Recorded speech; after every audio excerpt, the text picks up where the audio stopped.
We create and evaluate programmers not through languages, but through algorithmic thinking.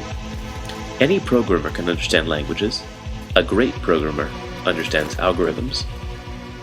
And yet, early programming education is focused almost entirely on learning the syntax of languages. Consider the universal first programming example. What do we all learn from this example? Libraries, functions, syntax, data types, streams, input, output, all important things. But this provides absolutely no insight into how to solve any real-world problems. We teach our young programmers how to make the computer do something, when we should teach them how to do something using a computer. But now there is a better way. Brought to you by the Arizona State University TechPriests, we now introduce you to the Intel Autobot, a new way of teaching students how to program. In this video, we will describe to you how this new and exciting project was conceived and designed, what technology went into building it, the results of our year-long development cycle, the lessons we learned from it, and our final conclusions. Without further ado, let's get started. The basic idea behind this project is to help students learn algorithm design by having them write basic programs to control a robot. The students will use a simple programming interface and simulator, like this one, to design an algorithm to make the robot accomplish some task. By simplifying the programming down to simple event and response, we are able to focus not on language rules or syntax, but on actual algorithm design. Once the student has designed a successful algorithm, they can connect the simulator to the actual robot and use the same algorithm to control it instead. Our sponsor is Dr. Yineng Chen, and we have used his robot-as-a-service paradigm to set up the robot and allow it to be controlled over the internet. This allows for easy setup and use in the classroom.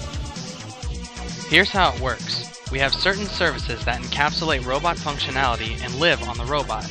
We host these services and broadcast them out onto the internet. Then, a client may launch an application to control the robot. This application connects to the services and sends messages back and forth, controlling the robot and getting data from it. This design loosely couples the services and the applications, meaning that both ends are extensible. So, the same application can be used to control many different robots, if they implement the proper services in the same format. On the other hand, we can build multiple applications that do different things using the same services. This project, the Intel Autobot and the MazeNav simulator, is an implementation of this design. We've written up two WCF services, motor and sonar, to connect to the robot. The robot itself is controlled by the Atom processor, the FPGA board that connects to the network wirelessly. The simulator that controls the robot was built using Microsoft Silverlight. When the robot starts up, it connects to the internet and sends its IP address to an online buffer.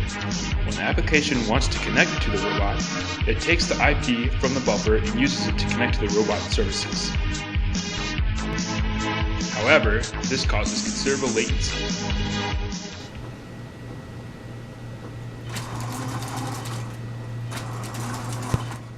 So we also set up a local wireless network with this router to be able to directly connect the two together. This drastically cut down on latency in a sufficient second protocol. With this, we are now able to connect and properly control the robot.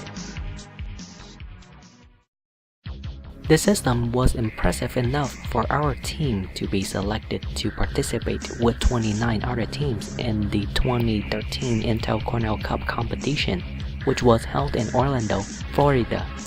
There, we demoed our project to representatives from schools and from industry.